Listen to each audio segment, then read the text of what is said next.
अब्दुल्ला भाई, आप recently Japan से वापस आए हैं। जापान की कोई अहम चीज़ें जो हम पाकिस्तानी जानना चाहते हैं कि वहाँ।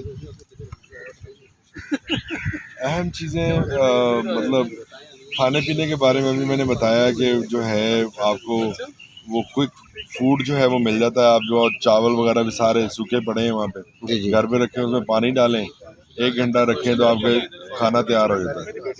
इसी तरह जो है वो चीज़ें बहुत क्विक हैं, चाय वगैरह या इस तरह की चीज़ें भी जो हैं वो भी आपको बनी बनाई वहाँ पे मिल जाती है। जी जी। तो कन्वीनियंस बहुत ज़्यादा है यहाँ के हिसाब से। मिसाल के तौर पे हमारे घर में जो है मैंने वो एयर कंडीशनिंग वगैरह करवाई चेंज, तो ब्रेकर जो है ना, ब्रेकर पहले वो ब्रेकर पाकिस्तानी सिस्टम था, जी जी। सालों साल चलाया मैंने।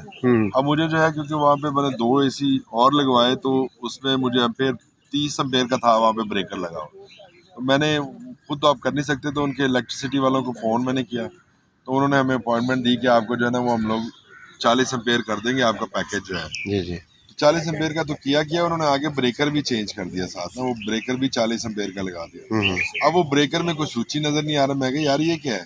कहता है ये ऑटोमेटिक है, ये जब आपकी 40 एम्पेयर से ऊपर जाएगी तो ऑटोमेटिकली बंद होगा 10 सेकंड के लिए। ये अगर 10 दफ़ा जो है ना एक दिन में 10 दफ़ा होती है ना, तो फिर ऑटोमेटिकली टोटली बंद हो जाएगा, फिर हम लोग पीछे से खोलेंगे या पहले आके चेक करेंगे। ये एक नई नई चीज़ थी मेरे लिए भी। जी। आम इलेक्ट्रिसिटी की बात, तो वो ऑटोमेटिक ही है कि उसने पहले करना है बंद 10 सेकंड के लिए कि आप दूसरी चीजें बंद कर लें, अपने आप को 30 एम्पेयर के अंदर ले आए। हाँ जी, तो 40 एम्पेयर से ऊपर जाता तो उसने ऑटोमेटिकली जो है ना वो 10 सेकंड के लिए हर चीज बंद कर देनी, कट ऑफ कर देनी, और उसका वो राब्ता उनके साथ है। खुद ही 10 सेकंड बाद ऑन हो जाएगा ना। नेक्स्ट टाइम 10 दफा जो है ना वो इस तरह प्रोसेस आपको देगा, मतलब आप, हाँ, तो 10 के बाद जो है ना वो फिर उन्होंने पीछे से कंप्यूटर बंद कर देंगे, फिर आप उनको कॉल करेंगे, वो आके सारा वो नज़रिए चेक करेंगे कि यहाँ भी प्रॉब्लम कहाँ पे है। वो चेक करने के बाद जो है वो वहाँ से पीछे से खोलेंगे। तो ये एक चीज़ है। दूसरा गैस वगैरह का होता है, गैस के वो अगर कोई जल्जला आता है या कोई चीज़ होती है ऑटोमेटिकली पीछे से बंद हो जाती है। चीज़ों में जो है ना अगर आपकी गैस लीक भी हो रही है ना तब भी ऑटोमेटिकली बंद हो जाती है। इस तरह के सेंसर लगे हैं। तो मुझे वो एक पाइप मुझे ना वो लग रहा था कि उसमें वो, मैंने उनको कॉल की, 2 हफ्ते बाद मेरा टाइम आया। जब वो टाइम आया उनका, तो उन्होंने कहा ये तो प्लास्टिक के ऊपर जो है ना ये ऐसी थोड़ी है कि ये सारा जो लीक हो जाएगा। लीक तो होगा ही नहीं, अगर होता है तो पीछे से वो बंद हो जाएगी। और इसकी भी 5-6 लेयर्स हैं। ये जो है लेयर्स आपको करवाने का फ़ायदा कोई नहीं है, क्योंकि एडा या टोटा हो और मेरा 40-50 हज़ार रुपये मांग रहे हैं इसको चेंज करने के।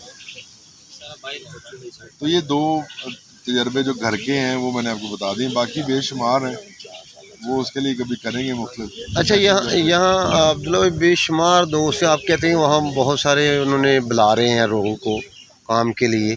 यहाँ हमारे नौजवान किस तरह उधर जापान जा के सर्विस दे सकते हैं, उसका कितना ख़र्चा है और कैसे किससे रब्ता करें, क्योंकि उन्हें बेसिक इन्फॉर्मेशन ना होने की वजह से यहाँ बेशुमार लोग हैं, जॉब्स ना होने की वजह से बेरोज़गार फिर रहे हैं। मेरा ख्याल है जो आसान तरीका है, जापान एम्बेसी के पेज में भी आप देख सकते हैं कि क्या क्या रिक्वायरमेंट्स, क्या क्या चीज़ें हैं।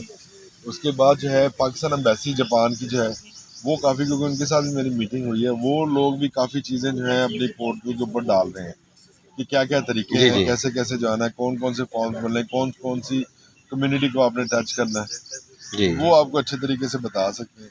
अब जो कितना खर्चा आएगा, खर्चा तो जापान वाले तो कोई पैसा नहीं लेते वीज़े का। अच्छा, लोग जो है वो 50-50 लाख भी देने के लिए तैयार है। मैं अभी कल परसों भी 2 बंदे मेरे को लाने, तो पीर साहब ही गाग लेके आए सर, मैंने पैसे दसो तो असी तुहानू, मैं क्या, मैं बेच थोड़ी रहा हूँ, फ्री है बिल्कुल वीज़ा जी, वीज़ा नहीं। ये जो एजेंटों से अक्सर FIA में केसेस आ रहे हैं कि वो पैसे ले लेते हैं, पासपोर्ट भी ले लेते हैं, बाद में चक्कर लगवा रहे होते हैं, तो वो देखे ना, वो इनसे किस उसमें अब मैं तो नहीं बता सकता ना सर, मेरा तो ये वो क्राइटेरिया नहीं है। आप जो है मत उसमें फ्रॉड में आए, लोगों को अवॉइड करें, एजेंटों के पास नहीं जाना चाहिए, अवॉइड करें, इन्फॉर्मेशन लें, कुछ पैसे दे दें उनको कि भाई हाँ भी अपनी हमें टीचिंग के पैसे ले लें आप, वीज़ा लगवाने वगैरह के तो कोई पैसा नहीं है, ना कोई चीज़ ऐसी है, कंसल्टेंसी के तौर पे शायद वो 1 लाख भी चार्ज कर लें। अच्छा, इसके लिए ये जापानी लैंग्वेज सीखनी पड़ती है या इंग्लिश से ही सर काम वो चल? डिपेंड है ना, आप अगर एक फार्मिंग वगैरह में जाना तो फिर की सीखनी है। जी। अगर आप स्किल्ड के तौर पर जा रहे हैं, आप इंजीनियर तौर पर जा रहे हैं, आप जो है वो जापानीज टीचर के तौर पर जा रहे हैं, तो फिर तो आपको जो है वो लाजमी सीखनी है, ये जो जिसमें आपने मैनेज करना है लोगों को। मैनेज कैसे करेंगे, आपको लैंग्वेज ही ना आती हो तो। सर मैं आप यहाँ कौन सा अदारा है जो यहाँ सीखना चाहें तो कितने माह में बंदा सीख सकता है, और यहाँ कौन सा अदारा लाहौर में मार्टन के पास? बेशुमार अभी काफ़ी जो है ना लोगों ने प्राइवेटली करने शुरू कर दिए। जी तो जी। मैं आन भी कराया से वो एक लड़का सी उस्मान वो खुद भी सीख रहा था और आगे भी कर रहा था। उसको आन को भी सिखाते सिखाते वो उन्होंने एडा बड़ा स्कूल खोले, बंदे भी बाहर भेजने शुरू कर देने ने ਉਹਦੇ ਵਾਸਤੇ ਟੀਚਿੰਗ ਵਾਸਤੇ ਕਹੋਗੇ ਤੇ ਉਹਨੂੰ ਮਿਲ ਵੀ ਲਵਾਂਗੇ, ਆਪਣਾ ਹੀ ਮੁੰਡਾ ਹੈਗਾ। ਹਾਂ ਉਹ ਨੇ ਹੋਰ ਵੀ ਕਾਫੀ ਬੰਦੇ ਨੇ ਜਿਨ੍ਹਾਂ ਦੇ ਨਾਲ ਕੀਤਾ ਜਾ ਸਕਦਾ। ਉਹ ਜਿਹੜੀ ਜਿੰਕੋ ਨੂੰ ਮਿਲੇ ਗੁਰਾਇਆ ਸਾਹਿਬ ਦੇ ਨਾਲ। ਦੇਖੋ ਸਰ ਸਾਰਾ ਕੁਝ ਮਿਲਣ ਮਨਾਉਣ ਨਾਲ ਨਹੀਂ ਹੈ। ਜਦੋਂ ਤੁਸੀਂ ਮਿਲੋਗੇ ਨਹੀਂ, ਉਹਨਾਂ ਕੋਲ ਇਨਫੋਰਮੇਸ਼ਨ ਲਵੋਗੇ, कभी भी दायरा कंप्लीट नहीं हो सकता। अच्छा अब्दुल्ला भाई, अगर जापानी लैंग्वेज आती हो इससे कोई फेवर भी होती है कि वहाँ वीज़े में? सर कई लैंग्वेज सीख के जो है मेरे वगैरह कोई काम ही नहीं करना, तो उन्होंने की फ़ायदा जापानी लैंग्वेज सीखने का। मैंने आंदी है लेकिन की फ़ायदा मेरा सीखने का, कोई फ़ायदा नहीं है। मतलब कि कोई एक्स्ट्रा अगर फेवर करोगे नहीं, उन्हें इस्तेमाल नहीं करोगे, मतलब मैं सिखा नहीं रहा तो दैट्स माई प्रॉब्लम ना। कोई सीख नहीं रहा, ये भी मेरी प्रॉब्लम है, हालांकि वो होनी चाहिए। कोई जापानीज सीखना चाहता है, 100 बिस्मिल्लाह आओ, मैं सिखाना से तैयार हाँ। ਤੁਹਾਨੂੰ 2-3 ਮਹੀਨੇ ਚ ਬੋਲਣ ਲੱਗੇ, ਬੋਲਣ ਜੋਗਾ ਕਰ ਦਿਆਂਗਾ। अब्दुल्ला भाई, एक दो लफ्ज़ शुक्रिया या वेलकम